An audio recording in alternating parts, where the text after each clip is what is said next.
Maranatha, Tuhan Yesus segera datang. Selamat berjumpa kembali dalam kuliah terbuka Eleos Theological School ITS. Malam ini kita akan membahas topik tentang siapakah suku Lewi di dalam Alkitab. Saya, Erna Dumais, yang akan membawakan program host dalam program ini. Saudara-saudara, suku Lewi adalah salah satu dari 12 anak Yakub. Nama lain Yakub yaitu Israel. Artinya bergumul dengan Allah atau menang bersama Allah. Yakub atau Israel adalah orang yang menurunkan 12 suku Israel yang kelak membentuk menjadi bangsa Israel. Nah, Lewi menjadi suku yang khusus karena mereka dipilih oleh Allah untuk melayani Allah di mezbahnya dan menjadi suku yang memimpin orang Israel di dalam iman dan kebenaran. Saudara-saudara, berkali-kali di dalam Alkitab ditegaskan bahwa suku Lewi itu tidak mendapatkan bagian di dalam tanah perjanjian yang Tuhan janjikan kepada bangsa Israel. Berkali-kali juga ditegaskan bahwa milik pusaka mereka adalah Tuhan sendiri. Bilangan 18 ayat 20 sampai 21 berkata, Tuhan berfirman kepada Harun, di negeri mereka engkau tidak akan mendapat milik pusaka dan tidak akan beroleh bagian di tengah-tengah mereka. Akulah bagianmu dan milik pusakamu di tengah-tengah orang Israel. Mengenai Bani Lewi, sesungguhnya aku berikan kepada mereka segala persembahan persepuluhan di antara orang Israel sebagai milik pusakanya untuk membalas pekerjaan yang dilakukan mereka, pekerjaan pada kemah pertemuan. Di dalam Ulangan 10 ayat 8 sampai 9 berkata, pada waktu Tuhan menunjuk suku Lewi untuk mengangkut tabut perjanjian, untuk bertugas melayani Tuhan, dan untuk memberi berkat demi namanya, sampai sekarang. Sebab itu, suku Lewi tidak mempunyai bagian milik pusaka bersama-sama dengan saudara-saudaranya. Tuhanlah milik pusakanya, seperti yang difirmankan kepadanya oleh Tuhan Allahmu. Saudara-saudara, malam ini kita akan mendiskusikan topik mengenai siapakah suku Lewi ini di dalam Alkitab. Saya sudah bersama dengan Pak Pendeta Wanda Dumais, ada juga beberapa teman yang sudah bergabung di dalam Zoom meeting, ada Ibu Renata Tangkilisan yang ada di Amstelveen, terima kasih Ibu sudah bergabung.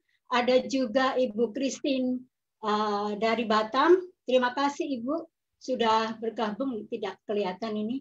Kemudian ada Ibu Marcella Surentu yang ada di Manado, terima kasih sudah bergabung di dalam program ini. Kemudian baru bergabung juga ada Pak Prem yang dari Bali. Terima kasih Pak sudah bergabung. Untuk itu waktu saya persilakan kepada Pak Wanda Dumais untuk menjelaskan ini. Silakan Pak. Terima kasih Bu Erna. Selamat malam semuanya yang ada di Zoom dan juga di Facebook Live. Terima kasih sudah bersama-sama mengikuti program kuliah terbuka. Nah, program kuliah terbuka ITS ini adalah program yang terakhir saya live ya dalam minggu ini, dan kemudian minggu depan kita akan masuk dalam kuliah secara tertutup gitu. Jadi ini adalah insight yang kami berikan kepada Anda. Masih ada beberapa kuliah yang kita buka secara umum, tetapi kuliah-kuliah yang khusus tidak akan saya buka secara umum gitu ya. Jadi nanti masih ada kuliah sound doctrine yang diajar Bu Erna, Bu Renata, Bu Marcella, itu kita akan buka. Lalu kuliah persepuluhan kita akan buka kepada publik. Tetapi kuliah-kuliah lain, ada kuliah yang berkaitan dengan keahlian-keahlian, kita tidak akan buka secara publik. Anda bisa bergabung dalam Zoom kami berikan kesempatan, dan dalam kuliah-kuliah yang khusus tersebut, mereka yang mengikuti akan diberikan materi-materi yang khusus begitu ya. Jadi nanti saya akan berikan modul-modul untuk mereka yang mengikuti. Jadi ini kesempatan bagi Anda, kita himbau bergabung bersama. Kalau Anda ingin serius belajar firman Tuhan supaya bisa diperlengkapi dalam sang doktrin dan bisa melayani bersama-sama begitu. Saudara yang dikasihi Tuhan, malam ini kita akan belajar mengenai suku Lewi. Nah, suku Lewi adalah salah satu suku dari ke-12 suku Israel. Ya, kita lihat dulu beberapa konsep dari Alkitab supaya kita tahu siapakah itu Lewi, itu siapakah itu imam, begitu ya. Karena dari suku Lewi ini nanti akan dipilih keluarga khusus, yaitu keluarga Harun. Nah, kalau kita lihat di sini, saya tuliskan di sini siapakah suku Lewi itu. Suku Lewi itu atau Lewi itu adalah anak Israel atau anak Yakub yang keempat, kan? Yakub itu nama lainnya Israel. Israel artinya bergumul dengan Allah atau menang bersama dengan Allah. Yisrael gitu kan, bahasa aslinya Yisrael. Nah, dalam Kejadian 29 ada ayat bilang begini. Mengandung pulalah ia lalu melahirkan seorang anak laki-laki, maka ia berkata, sekali ini suamiku akan lebih erat lagi kepadaku karena aku telah melahirkan 3 anak laki-laki baginya. Itulah sebabnya ia menamai anak itu Lewi. Lewi itu anak ketiga. Anak yang pertama itu Ruben, anak yang kedua itu Simeon, anak yang ketiga itu Lewi. Begitu. Nah, saya tunjukkan lagi ayat lain. Misalnya dalam Kejadian 35 ayat 22 kan dikatakan bahwa anak-anak lelaki Yakub 12 orang jumlahnya. Angka 12 ini adalah angka yang khusus.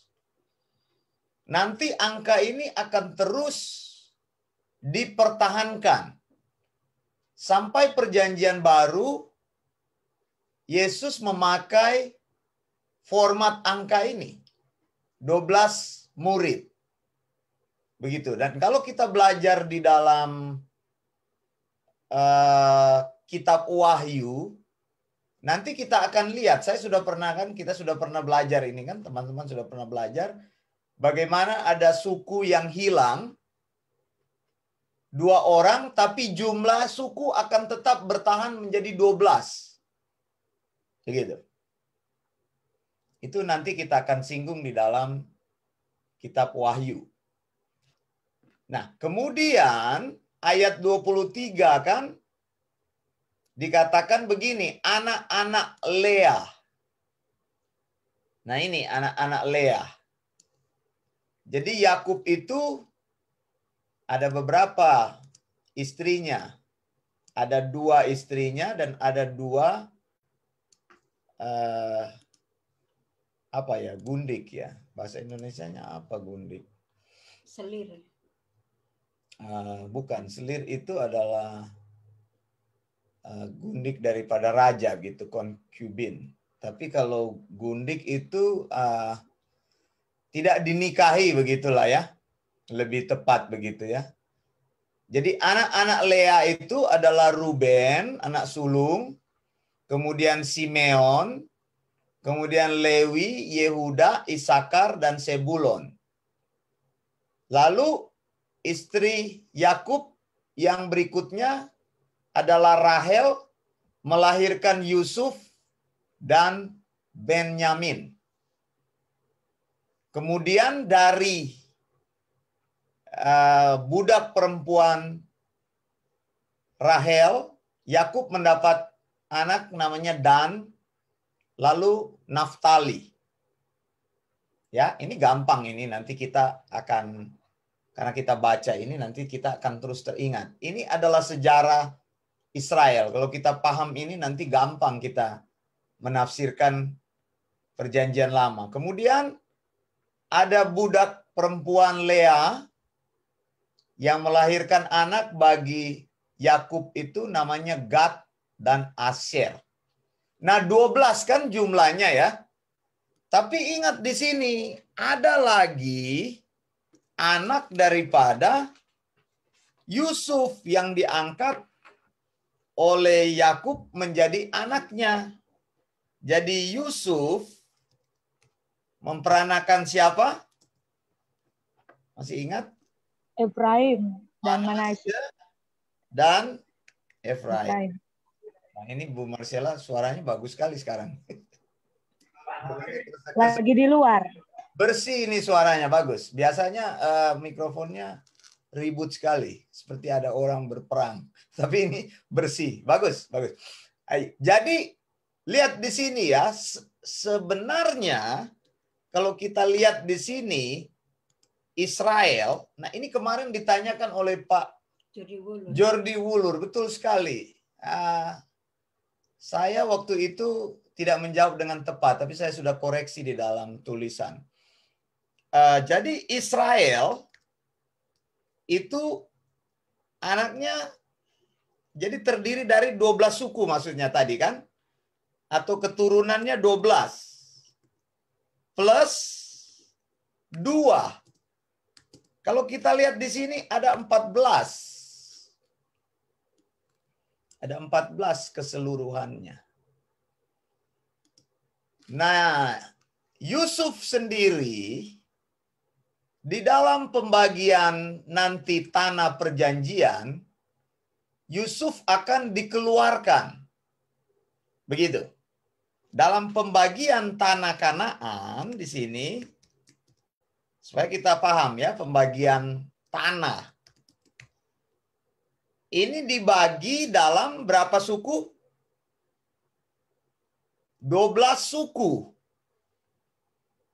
Satu suku dikeluarkan, jadi sudah tidak ada lagi yang namanya suku Yusuf. Satu suku menjadi abstain. Satu suku abstain, tidak mempunyai tanah, yaitu Lewi. Satu suku dikeluarkan.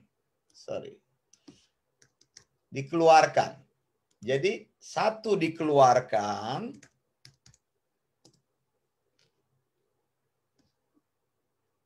Satu dikeluarkan. Yusuf dikeluarkan ya. Ini Yusuf. Kemudian satu abstain. Jadi jumlahnya menjadi tepat 12. Oke. Di kemudian hari nanti di dalam Wahyu tetap ada 12 suku. 12 suku. Siapa suku yang hilang? Masih ingat? Suku Dan? Dan suku siapa?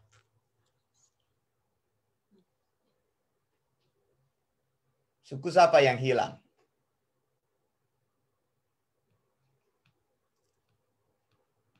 Coba lihat di dalam Wahyu. Yang dikeluarkan suku siapa?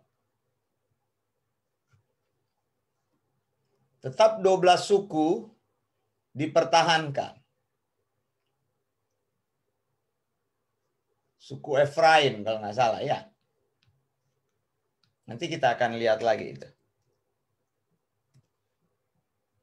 Dan Efraim ini dua suku betul?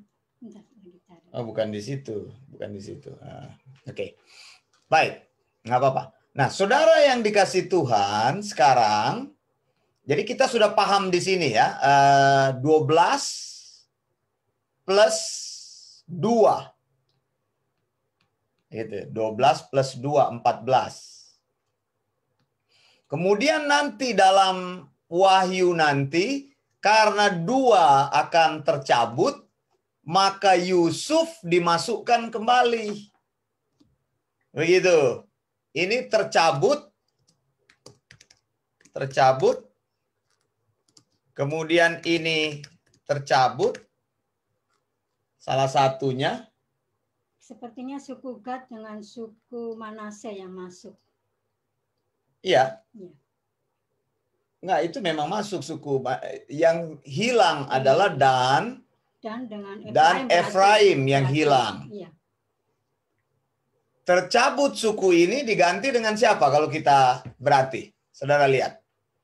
Di dalam Wahyu, kalau kita belajar di dalam Wahyu 7 itu, yang terkait dengan 12 suku itu 144.000 orang.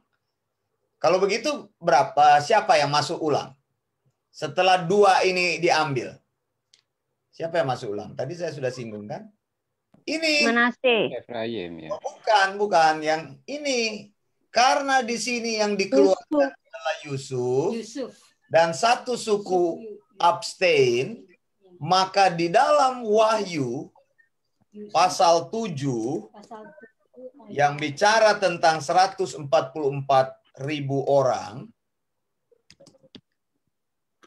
tetap dipertahankan 12 suku, maka ada suku yang hilang 2. Dicabutlah suku Dan dicabutlah suku Efraim. Maka tadi yang dikeluarkan, saya bilang masuk lagi. Betul nggak? Masuk akal ya? Jadi nanti suku tetap menjadi 12 suku karena 2 dicabut. Masuk lagi Yusuf dan Lewi. Nah, sekarang kita lihat Lewi ini menjadi abstain.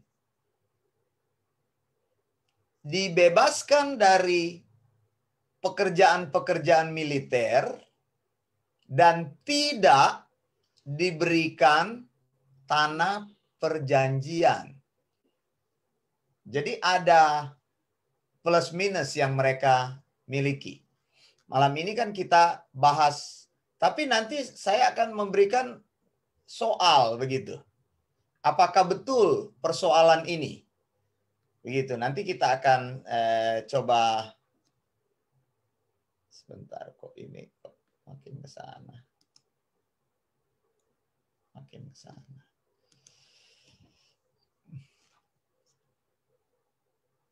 Ininya dikecilin. Nah, sudah jelas ya sampai sini ya, sudah jelas ya. Jadi nanti Yusuf akan masuk lagi di Wahyu pasal 7 dan Lewi akan masuk lagi di Wahyu pasal 7. Jadi kalau kita lihat memang angka 12 ini menjadi angka yang khusus. Sekarang kita akan masuk bagian yang berikutnya. Saya mau tunjukkan. Saya tunjukkan di sini. Ada nubuatan berkaitan dengan Lewi. Sebenarnya semua nubuatan ini sudah kita belajar juga di dalam eksegesis kitab Kejadian. Saya sudah pernah sampaikan Kejadian 49 ini. Lihat ya, Simeon dan Lewi ini katanya Yakub, papanya ini sebelum Yakub meninggal, dia memberikan berkat dan kutuk. Simeon dan Lewi bersaudara, senjata mereka kekerasan. Kenapa disebut dengan senjata mereka kekerasan? Kenapa Yakub memberikan kepada mereka semacam kutukan? Dia bilang, janganlah kiranya jiwaku turut dalam permufakatan mereka, Janganlah kiranya rohku bersatu dengan perkumpulan mereka, sebab dalam kemarahannya mereka telah membunuh orang dan dalam keangkaraannya mereka telah memotong urat keting lembu. Kan saya sudah pernah sampaikan begini kan, dalam apa itu royal line, dalam silsilah raja, Yakub mempunyai anak sulung namanya Ruben. Seharusnya anak sulung itu yang mendapat mandat sebagai raja. Kenapa Ruben tidak mendapat mandat sebagai raja? Karena Ruben berdosa kan, kita tahu. Kejadian 49 ini akan memberitahu kita, Ruben dikatakan dia jatuh dalam dosa persinahan dengan ini. Dengan ini, saya tunjukkan aja ini. Dengan Bilha. Begini. Jadi sebenarnya Bilha itu adalah istri ayahnya. Begitu. Jadi Ruben jatuh dalam dosa persinahan. Kemudian, berarti kalau Ruben jatuh, kandidat yang kedua siapa? Kandidat kedua Simeon kan? Simeon, ya. Simeon dan Lewi ternyata mereka juga jatuh di dalam dosa, peperangan. yaitu melakukan kekerasan. Apa dosanya di sini? Suku. Yaitu pada saat mereka sebenarnya mereka Sunat. bagus waktu itu. Mereka marah sekali karena adiknya Dina melakukan tidak baik oleh Sikem. Lalu dua orang ini membuat rencana. Karena Sikem ini sebenarnya dia memperkosa Dina, begitu. Dia senang pada Dina, akhirnya dia bilang, saya akan bertanggung jawab, saya mau menikahi. Nah, Simeon dan Lewi ini marah betul. Dia bilang, kalau kamu mau menikah dengan adik saya, boleh. Tapi semua laki-laki di kotamu harus disunat.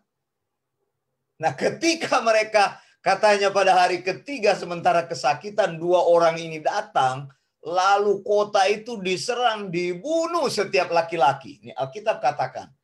Kejadian 34 ayat 25. Dan ini yang membuat hak mereka di-forfeited. Jadi hilang. Jadi Simeon dan Lewi akhirnya keluar dari hak itu. Tadi kan Ruben. Kemudian Ruben gagal, harusnya jatuh ke Simeon. Simeon gagal, harusnya jatuh ke Lewi. Tapi Simeon dan Lewi ini melakukan kesalahan, gagal. Akhirnya kan tongkat kerajaan jatuh kepada anak keempat. Siapa itu anak keempat? Yehuda. Yehuda. Tadi sudah lihat. Lihat kan nih, lihat. Anak-anaknya. Simeon, Lewi, Yehuda. Jadi inilah alasan mengapa Yehuda ini mendapat tongkat kerajaan. Kalau kita baca 49 ayat 10, Yehuda memegang tongkat kerajaan. Nah, sekarang kita akan lihat Lewi. Nah, sekarang ya, tadi kan ceritanya sebegitu. Sekarang kita baca nih ayat 7. Ini kutukan, terkutuklah kemarahan mereka. Menurut Yakub, mereka ini adalah orang-orang yang keras. Orang-orang yang pemarah, ya lihat itu. Orang-orang yang bengis begitu, emosinya mudah terpancing. Kalau marah langsung bunuh orang begitu. Maka dikatakan aku akan membagi-bagi mereka di antara anak-anak Yakub dan menyerahkan mereka di antara anak-anak Israel. Begitu. Jadi saudara lihat di sini, nubuat ini dikatakan Lewi akan terserak di antara anak-anak Israel. Sekarang kita lihat. Sekarang keturunan Lewi sekarang. Kita lihat keturunan Lewi. Lewi mempunyai anak 3 orang. Anak laki-laki. Yaitu Gerson, Kehat, dan Merari. Kemudian dari anak Lewi yang kedua yang namanya Kehat, muncullah orang yang namanya Amran. Ini Amran. Ya. Kemudian Amran ini menikah dengan tantenya. Namanya Yokebed. Begitu. Amran menikah dengan Yokebed. Jadi jelas ya tadi ya. Jadi Lewi anaknya Gerson, Kehat, Merari. 3 orang. Kemudian Kehat mempunyai anak yang pertama itu Amran. Dan Amran ini menikah dengan adik daripada Kehat. Jadi tantenya. Yokebed. Yokebed inilah yang melahirkan Harun, Musa, dan Miriam. Begitu nama-nama yang populer yang kita tahu. Begitu ya. Jadi Harun, Musa adalah orang Lewi. Begitu. Sekarang kita tahu. Harun dan Musa itu adalah orang Lewi. Nah, Harun sendiri mempunyai anak laki-laki. Ini sekedar kita tahu. Nadab dan Abihu. Tapi Nadab dan Abihu mati, dikutuk Tuhan. Kemudian tersisa Eliezer dan Itamar. Tentang Harun begini dikatakan oleh Tuhan berkaitan dengan Harun. Ya, Keluaran 28 ayat 1, lihat. Dikatakan engkau harus menyuruh abangmu. Jadi Harun memang kakaknya Musa ya. Abangmu Harun bersama-sama dengan anaknya datang kepadamu dari tengah-tengah orang Israel untuk memegang jabatan imam bagiku. Nah sekarang berarti imam itu muncul dari siapa imam? Muncul dari keturunan Harun. Musa, Harun. Harun, bukan Musa. Harun, ini ada di Harun. sini. Iya. Sekali lagi saya katakan, jadi imam dipilih Tuhan dari orang Lewi, yaitu Harun, kakak daripada Musa. Jadi Musa itu bersaudara 3, ada kakaknya Harun, ada adiknya Miriam, perempuan begitu. Tapi perempuan jarang disebut-sebut di keturunan Israel ya. Nah, tadi saya bilang kan, kita baca tadi Nadab dan Abihu sudah mati. Berarti Harun mewariskan keimamatannya kepada Eliezer dan Itamar. Ini cuma 2 orang ini. Nanti kalau di dalam Alkitab kita baca semua imam itu adalah keturunan Harun, keturunan Eliezer, dan keturunan Itamar. Begitu. Jadi dari Harun, Eliezer, Itamar. Begitu. Jadi ada imam sekarang ya. Dalam Bilangan 28 ayat 1. Kemudian dalam Bilangan 18 ayat 1 sampai 4. Secara khusus ayat 2 Tuhan bilang begini kepada Harun. Suruhlah juga saudara-saudaramu, suku Lewi, suku bapa leluhurmu mendekat bersama-sama dengan engkau, supaya mereka menggabungkan diri kepadamu dan melayani engkau. Jadi imam itu adalah jabatan yang penting dalam pelayanan. Kemudian orang Lewi adalah asisten daripada imam. Sampai di sini jelas ya. Berarti kita tidak boleh menyebut pendeta-pendeta itu imam. Betul nggak? Pastor itu imam. Setuju nggak Anda? Kalau ada orang yang bilang, oh saya ini pendeta. Atau imam secara rohani. Bagaimana? Setuju nggak saudara? Tidak setuju. Alasannya? Karena bukan keturunan dari Eliezer dan Itamar. Betul sekali. Bukan keturunan dari Harun. Bukan keturunan Eliezer dan Itamar. Jadi tidak boleh menyebut diri imam. Dan kalau ada orang bilang, saya ini pastor, saya ini suku Lewi rohani. Ya tidak benar. Karena suku Lewi itu hanyalah suku dari salah satu anak Yakub. Nah, saudara, sekarang kita lihat di sini. Lihat ya. Tadi saya mau singgung ini nih, mengenai Lewi ini. Lewi ini memang orangnya keras. Awalnya. Kalau kita lihat pada saat orang Israel berdosa membuat lembu emas, hanya suku Lewi yang tidak ikut di dalam kegiatan tersebut. Dan suku Lewi inilah yang saat itu mereka menumpas orang-orang yang menyembah lembu emas. Lihat, Musa berdiri di perkemahan, Keluaran 32, berkata, siapa yang memihak kepada Tuhan datang kepadaku. Cuma Bani Lewi yang datang pada waktu itu. Coba lihat. Lalu dikatakan, baik kamu ikat pedang, berjalan ke sana kemari, biarlah kamu bunuh saudara, temannya, dan tetangganya. Ini Lewi ini tidak takut-takut. Kita sudah lihat sejarahnya tadi ya. Pada hari itu katanya, tewaslah kira-kira 3.000 orang dari bangsa itu. Bayangin. Lewi ini orang-orang yang penuh dengan kekerasan, penuh dengan amarah. Tapi kemudian mereka menjadi orang yang melayani Tuhan. Begitu. Dari orang-orang yang kuat, yang kekar, mereka menjadi orang-orang nanti di kemudian hari tergolong kepada bangsa yang marginal.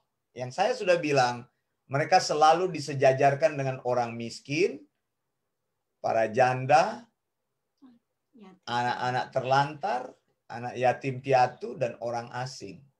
Mengapa? Nah, sekarang kita akan lihat. Mengapa? Jadi sampai di sini sudah jelas. Mungkin ada komentar atau bisa disapa dulu teman-teman. Oke, yang saya mau menyapa teman-teman yang ada di live di Facebook. Ada Ibu Diarina Sihaan yang ada di Batam. Maaf sudah lama tidak join. Ya, mari join Bu.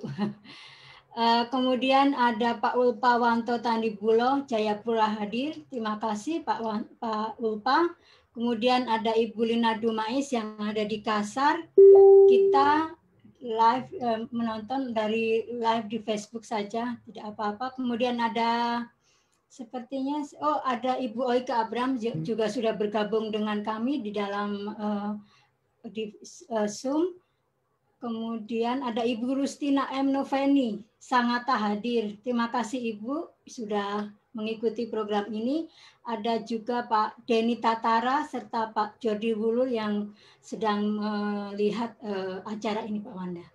Nah, sekarang kita lihat berkaitan dengan orang Lewi. Bilangan 18 ayat 20 dan 21 menulis, Tuhan berfirman kepada Harun, di negeri mereka, maksudnya di mana? Di tanah perjanjian ya. Engkau tidak akan mendapat milik pusaka dan tidak akan beroleh bagian di tengah-tengah mereka. Akulah bagianmu dan milik pusakamu di tengah-tengah orang Israel. 21, mengenai Bani Lewi sesungguhnya aku berikan kepada mereka segala persembahan persepuluhan di antara orang Israel sebagai milik pusakanya. Oke, untuk membalas pekerjaan yang dilakukan mereka, pekerjaan pada kemah pertemuan. Jadi kita sekarang kalau membahas Lewi, kita akan tersinggung persepuluhan, pasti. Mengapa? Karena memang setiap kali bicara Lewi, bicara tentang persepuluhan.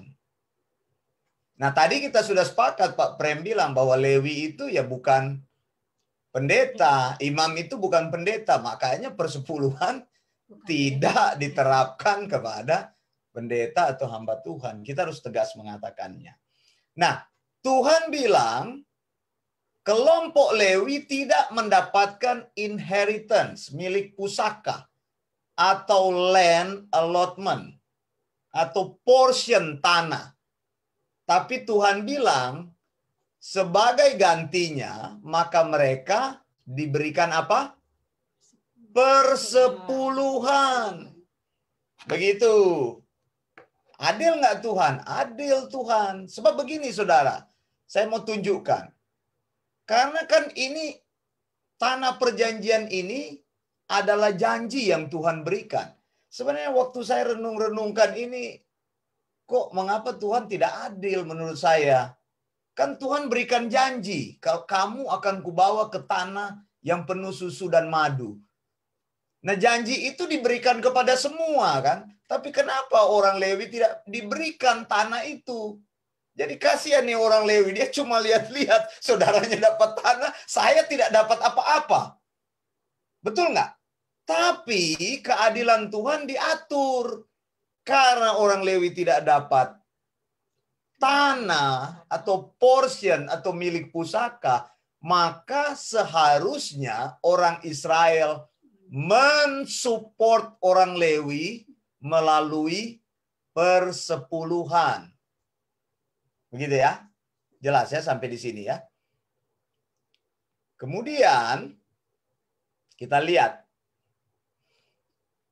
bagian berikutnya, saya mau tunjukkan tentang hak-hak. Jadi bagaimana kalau orang Lewi tidak diberikan tempat tinggal atau tanah? Lalu bagaimana? Mereka nanti akan jadi homeless dong.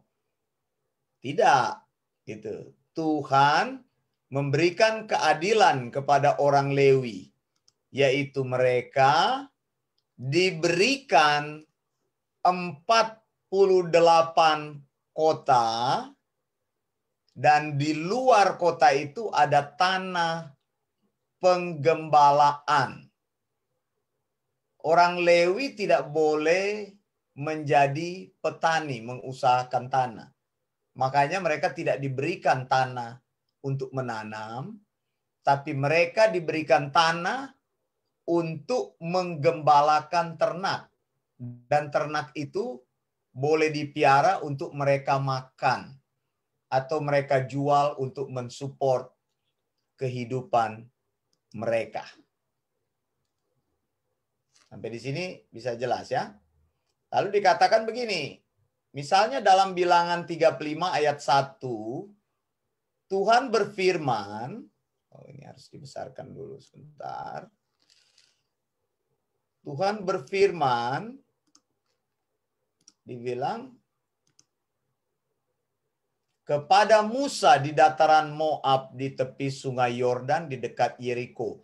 Perintahkanlah kepada orang Israel supaya dari milik pusaka kepunyaannya diberikan mereka kota-kota kepada orang Lewi untuk didiami. Juga haruslah kamu memberikan kepada orang Lewi tanah-tanah pengembalaan di sekeliling kota itu. Kota-kota itu akan menjadi kepunyaan mereka untuk didiami. Dan tanah-tanah penggembalaannya untuk hewan yang mereka miliki dan untuk segala ternak yang lain. Nah, sebenarnya ada pertanyaan di sini. Sekarang kita akan diskusikan. Bolehkah orang Lewi mempunyai tanah atau mempunyai properti? Silakan. Teman-teman yang ada di Zoom dan yang ada di live Facebook, kalau ada boleh pendapat, silakan ikut menulis menjawab. di komen di kolom komentar. Prinsip utamanya tadi Tuhan bilang, kepada Lewi tidak diberikan tanah perjanjian. Sekarang pertanyaannya, bolehkah orang Lewi mempunyai tanah? Silakan. Tidak boleh, Pak. Silakan dengan alasannya. Ya, karena itu kan tanah perjanjian yang sudah dibagikan oleh Tuhan dan sudah diputuskan sama Tuhan kan Lewi tidak dapat bagian dari tanah perjanjian. Kalaupun Lewi dikatakan boleh memiliki, berarti kan tanah itu tetap tanah perjanjian. Sedangkan Tuhan mengatakan kan haknya Lewi itu nggak ada untuk mendapatkan hak tanah yang diganti dengan persepuluhan. Dan kota tanah yang boleh digunakan oleh suku Lewi hanya untuk didiami. Hanya Gitu, untuk Pak, mungkin. didiami. Oke, jadi tidak boleh ya Pak Prem bilang hanya untuk didiami. Ibu Christine tadi mau jawab apa? Silakan. Iya, kalau berdasarkan itu memang orang Lewi tidak mempunyai kepemilikan di tanah perjanjian. Tetapi dalam bilangan 35 ayat 3 itu dikatakan bahwa orang Lewi boleh memiliki tanah-tanah itu untuk tanah penggembalaan. Jadi mereka masih boleh memiliki, masih mempunyai kepemilikan tetapi bukan dari tanah perjanjian. Tapi dari daerah-daerah di sekitar tanah di sekitar di luar itu. Gitu. Maksudnya bagaimana? Bingung. Maksudnya Gimana? Ini saya tunjukkan ya. Nah, ini. Nah, jadi tanah yang diberikan kepada orang Lewi untuk didiami itu tanah perjanjian, Bu Christine. Ini ya, lihat ya. Jadi ini yang mungkin ini kecil sih gambarnya. Ini yang merah-merah ini adalah kota. Orang Lewi mendapatkan 48 kota. Nah, itu 6 kota adalah kota namanya Refugee City atau Sanctuary City. Jadi ada 6 itu ya. Ada namanya Kedes ini, terus ada namanya Golan, terus ada namanya apa namanya ini Ramot, kemudian ada namanya Beser, kemudian Hebron, kemudian Sikem. Ada 6 yang mereka supervisi. Maksudnya begini, kota refugi ini. Jadi kalau ada orang yang membunuh orang lain, kasusnya belum diadili, dia bisa dibunuh. Nah, sebelum kasusnya diputus, dia harus lari di kota tersebut. Kota tersebut akan memberi perlindungan. Jadi Tuhan dari dulu sudah memberi hukum yang bagus. Jadi tidak boleh ada main hakim sendiri. Begitu. Misalnya ada orang nggak sengaja dia membunuh orang, nggak sengaja kan ada juga begitu. Misalnya dia bikin lobang, orang keprosok di situ terus jatuh mati begitu. Nah, saudaranya bisa marah betul, dia bisa dicari untuk dibunuh gitu kan. Dia tidak bisa membela diri kalau dia sudah mati.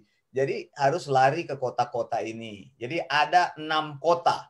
Nah, sekarang kota-kota yang diberikan itu, 48 kota itu, 13 kota untuk Harun, ya, keturunan Harun. Ini dia daftarnya saya berikan. Nanti kita bahas apa yang dari Ibu Christine. Nanti saya akan berikan sedikit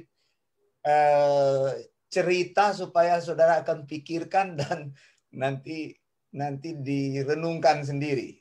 Nanti kalau waktunya cukup. Ini mungkin engkau belum pernah dengar, tapi saya akan cari dari sudut lain. 13 kota untuk Gerson, 10 kota untuk Kehat, 12 kota untuk Merari. Jumlahnya ini adalah 48 kota. Lalu kota perlindungan tadi Golan, Ramot, Beser, Kedes, Sikem, dan Hebron. Nah, kalau saudara lihat kan, mereka itu sebenarnya dari wilayah sini, dari wilayah timur, sebenarnya kan orang Israel. Ini Sungai Yordan. Saya tidak ada peta yang bagus itu. Nanti kapan saya tunjukkan ini. Ini gambar Sungai Yordan ini memisahkan timur dan barat, begitu kan? Nah, 2,5 suku tidak menyeberang. Lihat ini, ada setengah suku Manasye itu berhenti sebelum menyeberang Sungai Yordan. Kemudian ada Gad, ya. Kemudian ada suku Ruben. Lalu yang setengah lagi suku Manasye itu sudah masuk ke di sebelah. Kemudian ada Sebulun, Naftali, kemudian Aser, kemudian Efraim, Benyamin, dan Yehuda. Ya, di sini dipisahkan oleh sungai Yordan di sini. Nah, kemudian Tuhan bilang, kasih kepada orang Lewi, masing-masing kalian harus kasih kota. Lihat, nubuatan daripada Yakub terbukti. Mengapa? Orang Lewi terserak di antara semua suku-suku Israel. Tadi kan kita sudah baca. Kejadian 49 ayat berapa itu? Ayat 5 ya? Sebentar ya. Mana itu? Yang pertama itu. Yang pertama mana itu? Ayat 7. Kejadian 49 ayat 7. Menyerahkan mereka di antara anak-anak Israel. Nah, kita lihat apa yang disampaikan oleh Yakub itu terbukti. Nah, ini harus dijawab dulu tadi pertanyaannya. Bagaimana orang Lewi boleh nggak memiliki tanah? Boleh nggak memiliki tanah? Lihat di sini orang Lewi sudah tersebar nih mereka ini. Kota-kotanya yang diberikan nih. Kota-kota ini yang hitam ini kota-kota semuanya, kota mereka nih, lihat. Mereka ada di Aser, ada berapa kota? 1, 2, 3, 4, 5, 6. Lalu di Naftali dan Sebulun mereka ada 4 kota di situ. Di Manase ada 1 kota. Kemudian di Gad ada 1, 2, 3, 4. Kemudian di Efraim, Benyamin dan sebagainya ada banyak di sini. Kemudian di Yehuda juga ada banyak. Di Ruben ada 1, 2, 3. Ya, jadi bagaimana? Semua orang Lewi tersebar ya artinya ya. Tersebar. Tersebar. Sesuai dengan Kejadian 49 ayat 7. Nah, sekarang saya tanya, ini Kejadian 49 ayat 7, kutukan atau berkat bagi orang Israel? Secara khusus bagi Lewi. Kutukan atau berkat? Apakah mereka dikutuk tersebar? Atau justru perkataan Yakub menjadi berkat bagi orang Israel? Kalau menurut saya berkat. Kenapa? Karena mereka memperoleh banyak kota kan. Jadinya mereka memperoleh 48 kota itu. Berarti berkat dong, Pak. Yang lain? Lihat, orang Lewi disebarkan oleh Tuhan, tujuannya apa? Sudah betul Bu Christine jawab tadi. Tujuannya supaya di kota di mana mereka berada, mereka menjadi pengajar hukum Tuhan dan membuat orang-orang yang tinggal di kota itu belajar tentang Tuhan. Betul. Menjadi berkat bagi Israel justru. Jadi tujuan Tuhan menyerahkan mereka bukan mengutuk orang Lewi. Tapi justru melalui kehadiran Lewi, orang-orang Israel semua belajar. Lihat, di mana di kota-kota, di tanah orang Israel. Nih pembagian tanahnya ini pembagian tanahnya ini mereka nih. Lihat, Yehuda, Dan, Efraim, Benyamin, kemudian Ruben, Gad, Isakar, kemudian Manase, semuanya ada orang Lewi. Betul nggak? Mengapa? Karena mereka itu perlu belajar tentang hukum-hukum Tuhan. Kalau tidak ada orang Lewi, maka orang Israel akan menjadi liar. Itu sebabnya di dalam Maleaki 3 ayat berapa itu? 10 kan Tuhan bilang bahwa kalau kamu tidak membayar persepuluhan maka aku akan menutup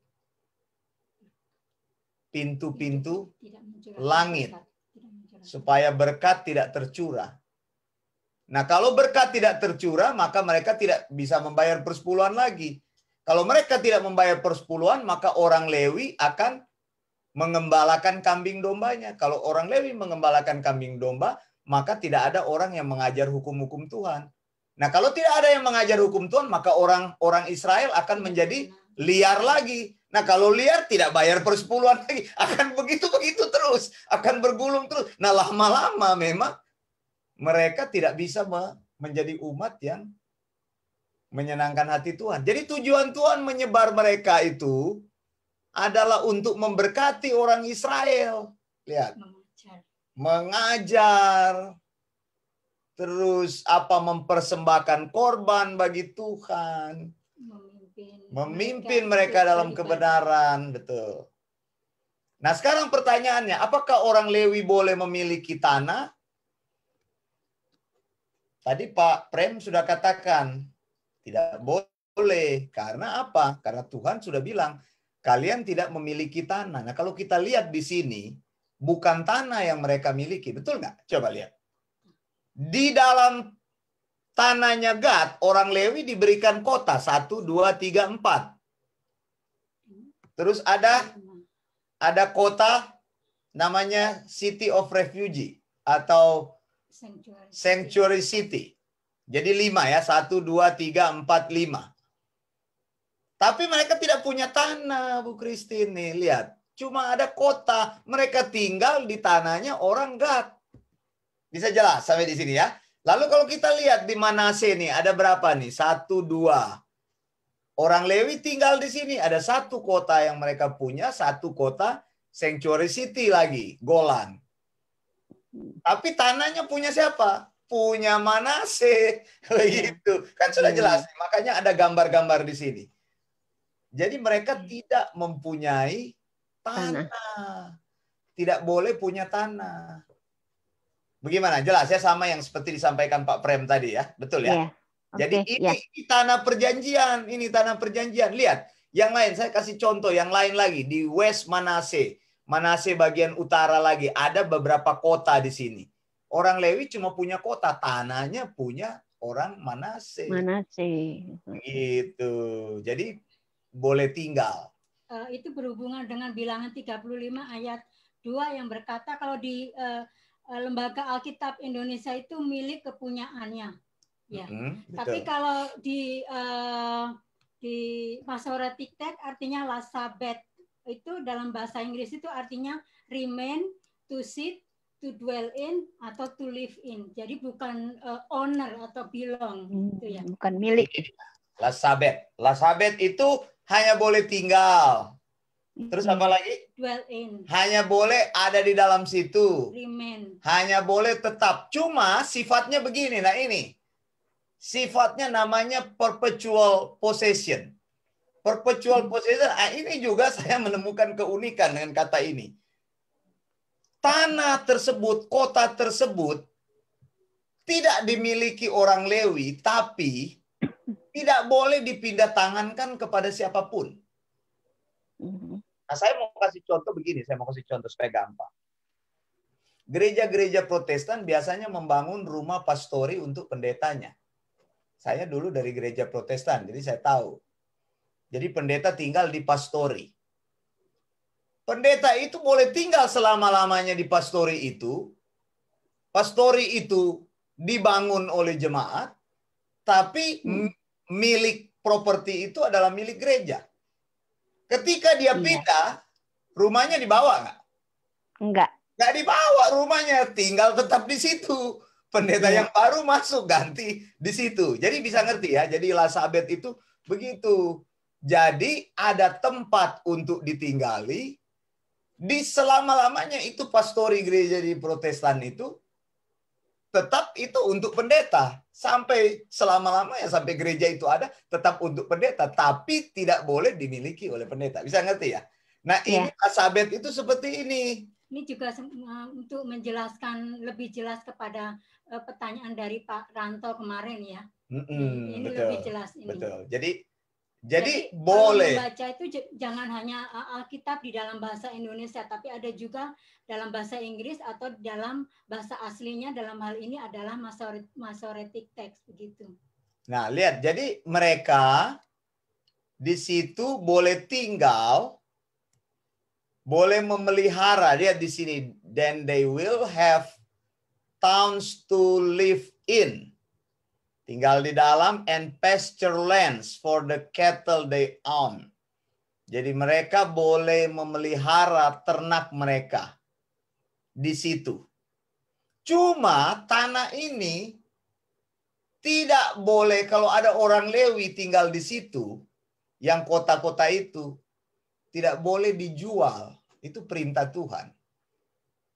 Perintah Tuhan. Nah, sekarang saya ingin berikan sebuah kasus. Coba baca di dalam Kisah Para Rasul 4. Ayat 36 sampai 37. Ini kasus ini. Bagaimana kita menyelesaikan ini? Demikian pula Yusuf yang oleh rasul-rasul disebut Barnabas. Artinya anak penghiburan, seorang Lewi dari Siprus. Ia menjual ladang miliknya lalu membawa uangnya dan meletakkannya di depan kaki rasul-rasul. Nah, gimana ini? Barnabas ini orang Lewi, tapi dia punya ladang. Bagaimana ini? Bagaimana? Bagaimana? Tadi Pak Prem bilang nggak boleh. Bagaimana ini? Bagaimana cara kita mau menjawab ini? Barnabas, orang Lewi. Dikatakan Alkitab dia punya ladang. Nah loh, ini kok menentang prinsip awal yang baru saja kita baca bahwa orang Lewi tidak boleh mempunyai properti. Bagaimana menyelesaikannya? Silakan. Yang punya pendapat. Kenapa? Kenapa? Silakan. Teman-teman yang ada di Facebook mau menjawab juga boleh. Bagaimana? Barnabas ini juga temannya Paulus yang pertama kali untuk melakukan pelayanan bersama Paulus di Antioquia kalau nggak salah. Betul. Bagaimana teman-teman? Silakan dijawab. Tadi kita sudah sepakat Lewi tidak punya tanah, tapi kenapa Barnabas kok menjual ladang miliknya? Kok dia bisa punya tanah, bisa punya ladang? Bagaimana ini? Bagaimana ini? Bagaimana? Apa enggak yang dipunyai Barnabas ini di luar tanah perjanjian mungkin, Pak? Ya, betul sekali. Pak. Betul sekali. Karena jelas dikatakan dia dari Siprus. Ya, dia dari suku Lewi, tapi dia lahir di Siprus. Tapi keluarganya sebenarnya keluarga dari Lewi. Ya, keturunan Lewi. Jadi bukan berarti orang Lewi secara individual tidak boleh memiliki tanah. Boleh. Tapi tidak boleh membeli tanah di tanah perjanjian karena memang sudah dilarang tadi kan. Sudah dilarang. Dimanapun orang Lewi tinggal di Israel, dia disupport. Tidak perlu membeli. Dia akan ditinggalkan di satu kota yang sudah didedikasikan untuk mereka tinggal. Jadi tidak bisa membeli tanah. Cuma di luar Israel, ya memang dia bisa beli. Bisa beli karena itu bukan tanah perjanjian. Jadi di sini kita lihat Lewi dari Siprus. Yang tinggal di Siprus. Nah sekarang ada kasus lagi nih, kasus di dalam Yeremia. Bagaimana kita menyelesaikan kasus ini di Yeremia? Yeremia pasal 32 ayat 6 sampai 15. Berkatalah Yeremia, firman Tuhan datang kepadaku. Sesungguhnya Hanamel anak Salum pamanmu akan datang kepadamu dengan usul. Belilah ladangku yang di Anatot. Nah, gimana ini? Sebab engkaulah yang mempunyai hak tebus untuk membelinya. Bagaimana? Apa maksudnya ayat ini? Yeremia ini adalah imam. Imam dari keturunan siapa? Keturunan Lewi. Keturunan Lewi. Tidak boleh dari keturunan lain. Dikatakan Tuhan katanya yang suruh. Kok ini Tuhan kok bisa bertentangan dengan firman-Nya? Belilah ladangku yang di Anatot. Maksudnya bagaimana? Maksudnya bagaimana? Disuruh beli sekarang. Ya mungkin kasusnya hampir sama dengan yang tadi, Pak. Karena mungkin Anatot ini di luar tanah perjanjian gitu. Bukan. Bukan. Anatot ini dalam Yosua 31 ayat 8 disebutkan. Coba buka. Yosua 21 ayat 8. Coba lihat. Bilang apa di situ? Ada nggak? Bilang apa? Demikianlah diberikan. Ya, silakan Pak Prem. Ya, demikianlah diberikan orang Israel kota-kota tadi dengan tanah-tanah pengembalaannya kepada orang Lewi dengan undian seperti yang diperintahkan Tuhan dengan perantaraan Musa. Oh, bukan ya. Ada kata Anatot di situ. Sebentar, apakah ayat 31 ya? Coba. Enggak ada, Pak. Yosua 31 enggak ada. Sorry. Yosua 18 ayat 8 ada nggak? Coba lihat. Yosua 21 ayat 18. 18. Ayat 18. Ya. Yosua 21 ayat 18. Yosua 21 ayat 18. Anatot dengan tanah-tanah Kata pengembalaannya Anatot. dan Almon dengan tanah-tanah pengembalaannya 4 kota. Lihat, Anatot itu ada di sini. Iya, tanah pengembalaan juga ya. Iya, ada di wilayah milik wilayah Harun di Hebron dia, sekitar sini dia. Sekitar sini. Nah, mengapa di situ dibilang disuruh membeli tanah?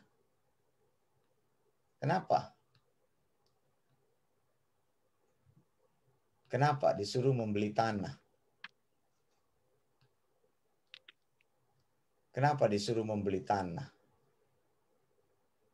Jadi tadi saya sudah singgung sebenarnya masalahnya ini. Bahwa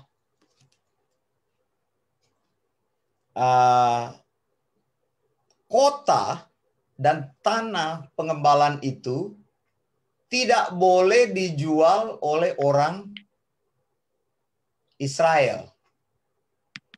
Karena itu sudah diserahkan kepada orang Lewi. Walaupun itu pinjam pakai, tapi tidak boleh dipindah tangankan kepada orang lain. Karena Tuhan mau menjaga kalau kamu pindahkan tangan kepada orang lain, maka orang Lewi akan terusir dari kota itu. Misalnya saya punya tanah begitu, piece of land. Lalu kan Tuhan bilang, kamu kasih kota kepada suku Lewi. Misalnya saya gitu, saya kasih kota. Terus saya kemudian hari saya perlu uang gitu. Saya perlu uang, saya mau jual kota itu. Bisa saja kan saya punya sertifikatnya. Saya punya sertifikatnya, saya pemilik sah. Saya bisa menjual tanah tersebut. Begitu. Tapi Tuhan tidak mengizinkan. Jadi tanah orang Lewi itu, yang orang Lewi tinggali itu, meskipun pinjam pakai, tapi tidak boleh dipindah tangankan. Begitu. Tidak boleh dipindah tangankan. Itu ada di dalam Imamat pasal 25. Imamat pasal 25 bicara begini. Lihat ya. Mengenai rumah-rumah di kota-kota orang Lewi. Lihat. Jadi orang Lewi diberikan tempat tinggal di kota, tapi rumahnya dibangun oleh mereka, gitu. Jadi hak menebus rumah itu ada pada orang Lewi untuk selamanya, tidak boleh dipindah tangankan. Sekalipun dari antara orang Lewi yang melakukan penebusan, tetapi rumah yang terjual di kota miliknya itu haruslah bebas dalam tahun Yobel. Jadi nanti tahun Yobel tahu ya, tahun yang ke-50. Kemarin kita sudah belajar Semita kan. Semita itu 7 tahun. 7 kali 7, 49. Kemudian tahun yang ke-50 adalah tahun pembebasan. Artinya apa? Segala tanah yang pada waktu tanah itu boleh disewa selama 50 tahun. Istilahnya beli tapi sewa 50 tahun. Sesudah itu harus dikembalikan kepada pemiliknya, siapapun itu. Begitu. Tapi khusus untuk orang Lewi, lihat di sini nih. Lihat ini. Dikatakan apa? Dan padang pengembalaan sekitar kota-kota mereka janganlah dijual, karena itu milik mereka untuk selama-lamanya. Maksudnya apa milik mereka? Mereka tinggal di situ selama-lamanya, tidak boleh dipindah tangankan. Tadi saya sudah bilang. Jadi Tuhan menjaga. Nah, dalam kasus Yeremia tadi, itu adalah hak sewa yang dipindahkan dari orang Lewi ke orang Lewi.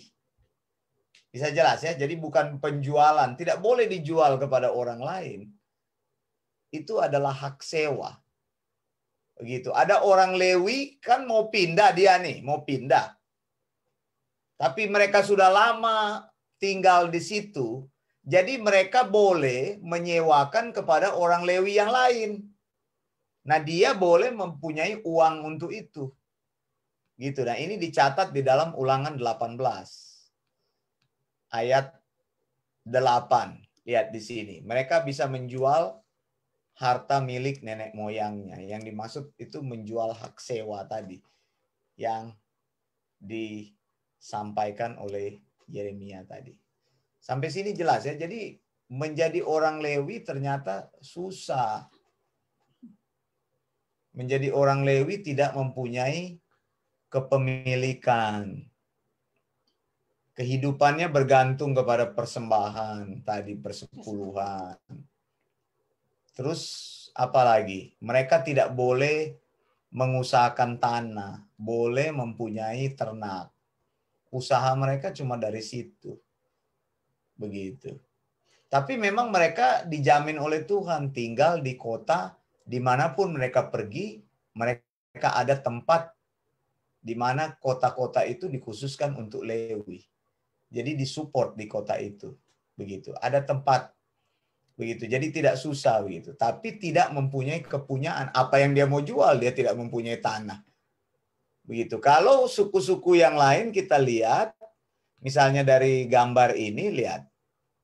Misalnya suku, katakanlah Efraim, dia mau jual tanah kepada Benyamin, boleh kan? Ya boleh. Tuhan bilang kalau seandainya kamu lagi susah, kamu bisa jual tanah tersebut. Cuma Tuhan bilang, tanah ini kalau dijual harus ditebus oleh orang dari suku yang sama. Misalnya saya jual tanah. Terus saudara saya, Ibu Renata, saya tidak mampu membeli kembali tanah itu karena saya miskin, saya sudah jual.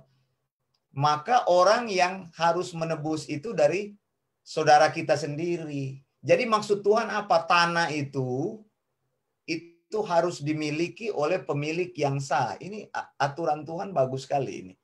Jadi tidak boleh tanah warisan itu dipindah-pindah tangankan. Tidak boleh. Begitu ya. Contoh kalau di Jakarta itu orang Betawi itu akhirnya harus terusir dari pusat kota Jakarta. Ya saya bisa ngomong ini karena mama saya orang Betawi. Tanah mereka di tengah kota itu di Gajah Mada sudah tidak ada lagi. Ya sudah dijual. Akhirnya mereka pindah ke Tangerang. Tidak ada lagi. Lihat, karena sudah dijual semua. Gitu. Jadi apa? Sebenarnya Tuhan menjaga. Kalau kamu punya tanah warisan, jangan dijual-jual tanah itu. Harus dijaga supaya dari keturunan ke keturunan diteruskan itu kepemilikan itu. Karena tanah itu Tuhan yang memilikinya. Jadi kalau belajar tentang Lewi ini, kita belajar nanti tentang mengenai tanah, harta warisan, milik pusaka. Begitu. Bisa jelas nggak sampai di sini? Begitu. Jadi kalau punya tanah itu usahakan dari orang tua. Orang tua warisan ya. Betul, wariskan. Teruskan kepada anak cucunya lagi. Begitu. Cuma memang ya keadaan ekonomi kita tidak bisa prediksi ya. Kemudian hari susah dijual. Nah tadi saya kasih contoh orang Betawi. Mana Anda lihat di Jakarta? Ada nggak orang Betawi tinggal di Jakarta? Nggak ada sekarang, tinggalnya di mana? Pinggir kota. Karena waktu itu tanah harganya tinggi dijual deh jadi tuan tanah. Tapi kemudian uangnya itu habis. Uangnya habis. Akhirnya dia pindah kemana-mana, dia tidak ada lagi tanah. Begitu kan dulu ada itu sinetron itu tuh, contoh tuh. Sinetron apa itu si Dul anak sekolahan itu contoh. Maksudnya saya mau tunjukkan bagaimana kita, kalau kita taat kepada perintah Tuhan, kita bisa melihat konsep yang baik ini bisa kita terapkan untuk anak cucu. Begitu. Misalnya kalau Pak Prem, misalnya saya nggak tahu Pak Prem apakah orang asal dari Bali atau dari mana. Jangan sampai kita orang Bali, kita terusir dari tempat kita sendiri. Contoh seperti itu. Artinya ya kita pelihara yang nenek moyang kita punya itu, kita jaga warisan. Jadi kalau kita bilang, orang mana kamu? Orang Manado. Di mana kampungnya? Di sini. Ya masih ada tanahnya di situ. Begitu. Tapi kalau orang mana? Orang Manado. Kampungnya di mana? Di situ. Nggak ada rumahnya lagi. Kenapa? Karena sudah dijual. Tidak ada yang punya tanggung jawab untuk menjaga tanah itu. Kita harus menjaga apa yang kita bilang. Bagaimana Bu Renata? Kesaksiannya bagaimana? Apa bisa ditambahkan mungkin?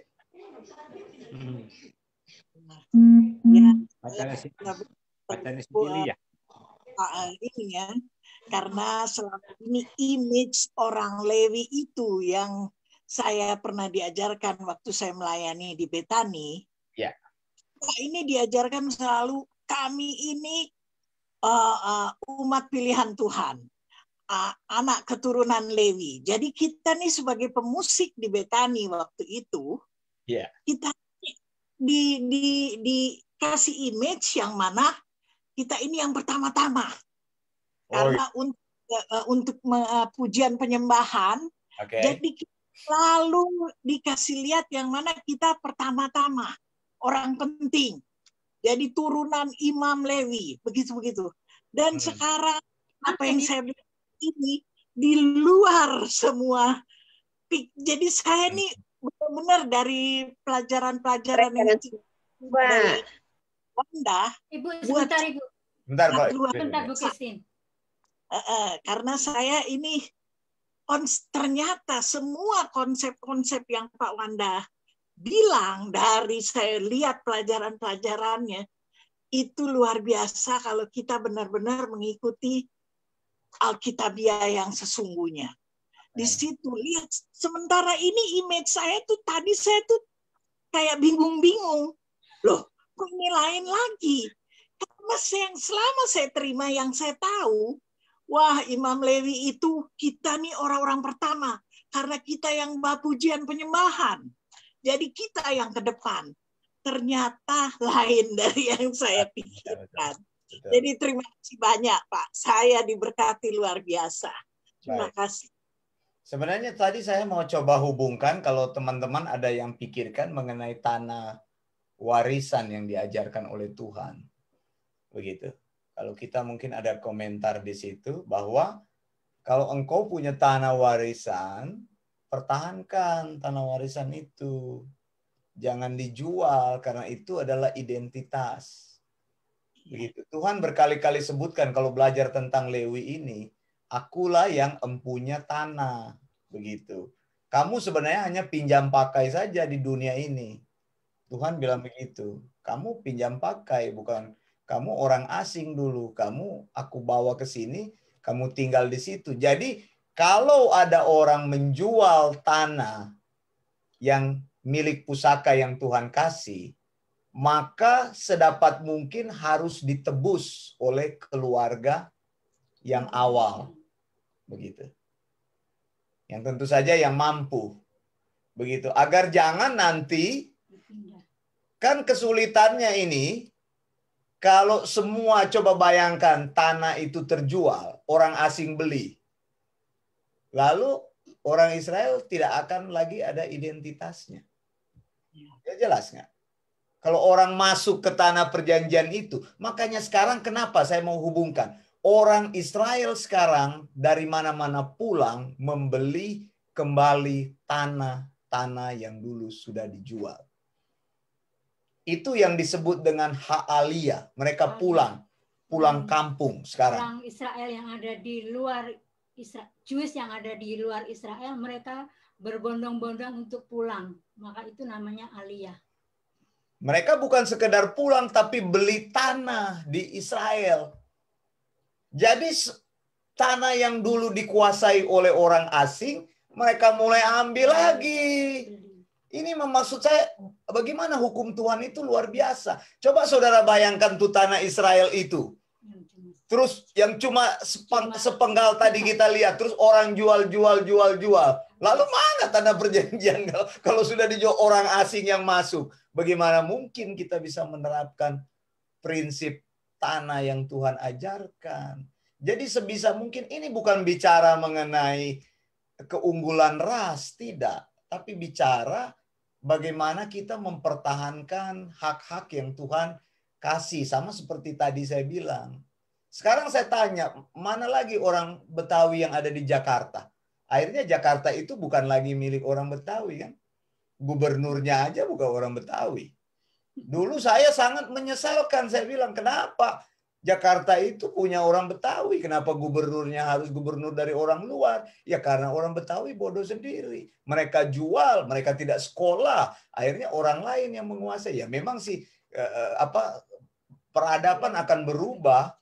Begitu. Tapi saya menyesalkan konsep ini. Kalau konsep firman Tuhan diterapkan, maka orang-orang yang dari asalnya itu dia akan menjadi tuan di tempatnya sendiri. Contoh, di Manado gubernurnya ya orang Manado.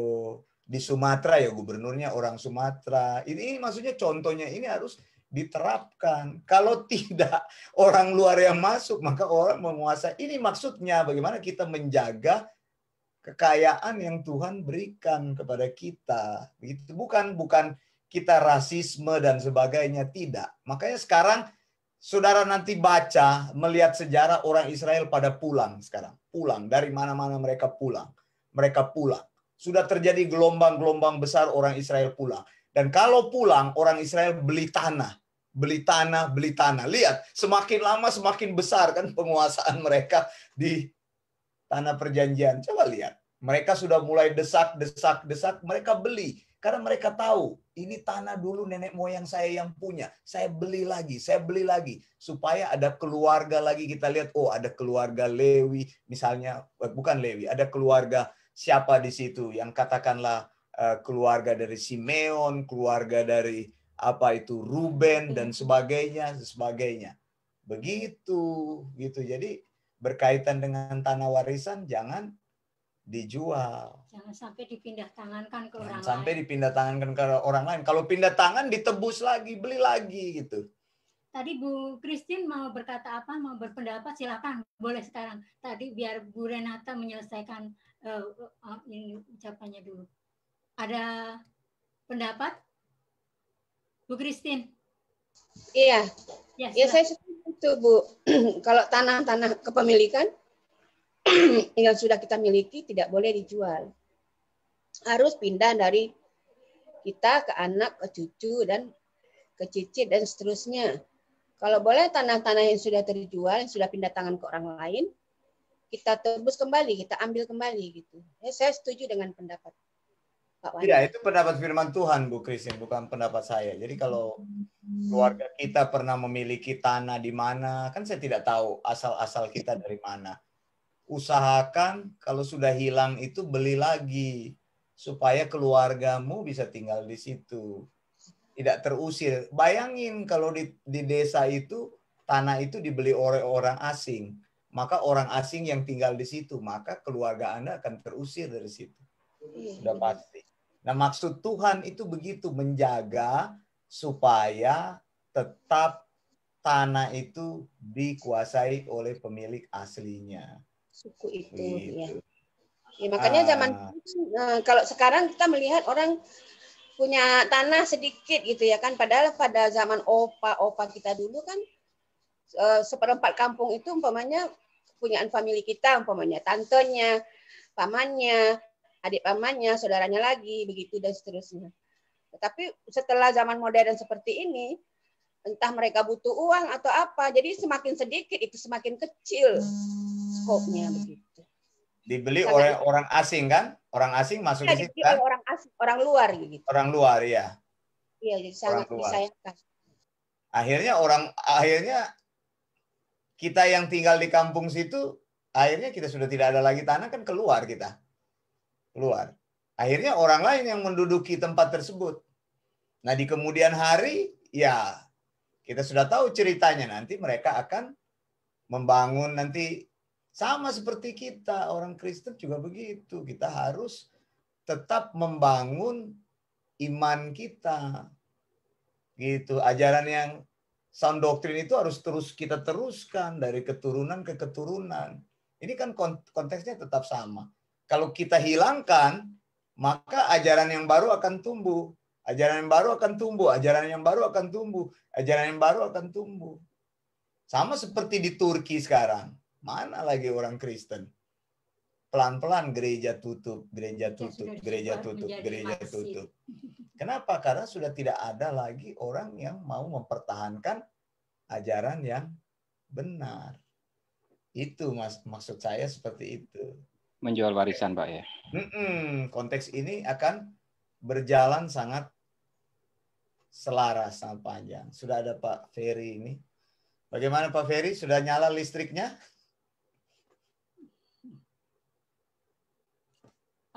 Suaranya dihidupin, Pak. Ya. Barusan Pak Pendeta baru nyala ini, baru 5-7 menit yang lalu ini. Baru kenapa? Di Australia ada blackout. Tiba-tiba mati. Sempat mengikuti, tadi sempat mengikuti apa sudah tinggal akhirnya aja? Ya ini akhirnya aja, kalau ikutin kan nggak bisa lihat, gelap. Lihat ya, gelap ya, mati lampu. Baik. Iya. Baik. Bu Marcella ada komentar? Silakan.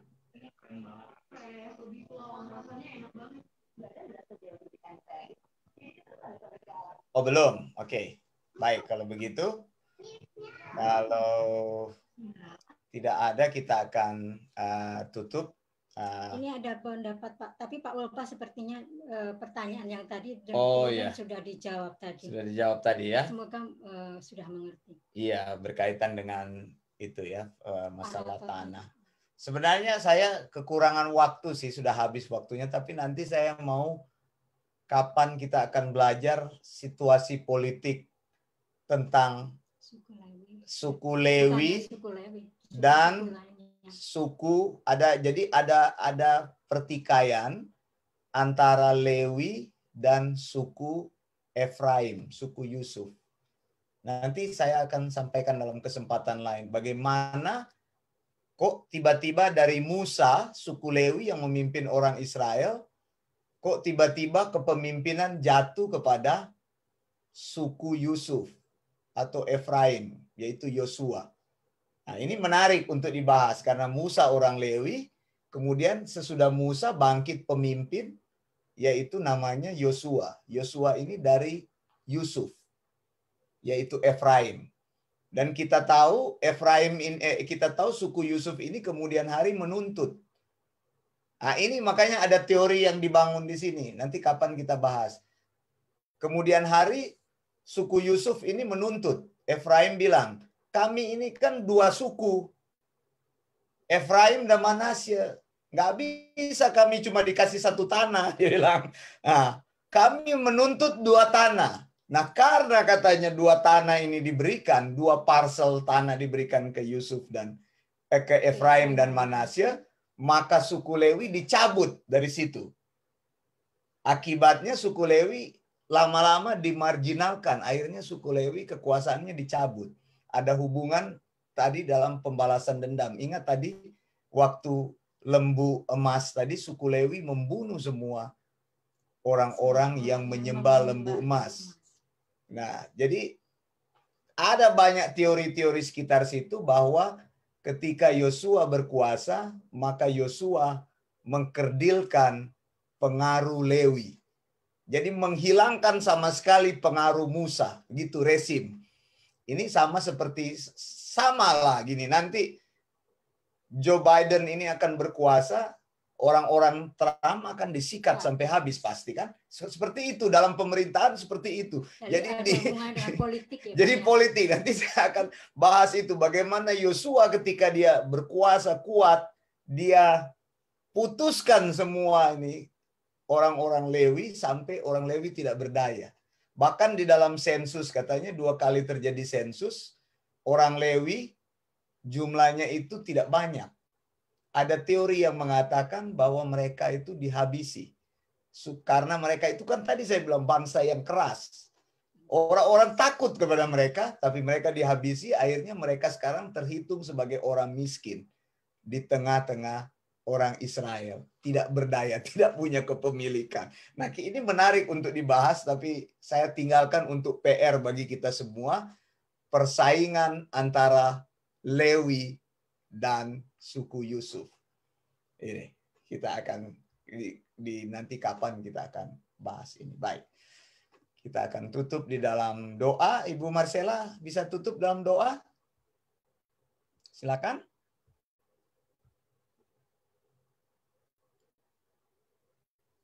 Kelihatan terputus Bu Marcella. Pak Prem, silakan Pak Prem. Atau Pak Prem yang berdoa, Bu Marcella kelihatan koneksinya putus. Mari kita satu dalam doa. Kiranya Tuhan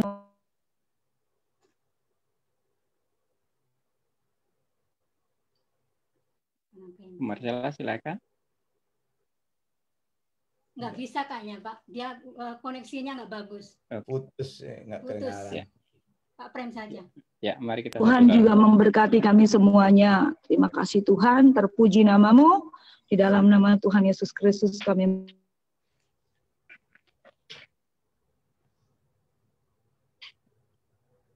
Amin.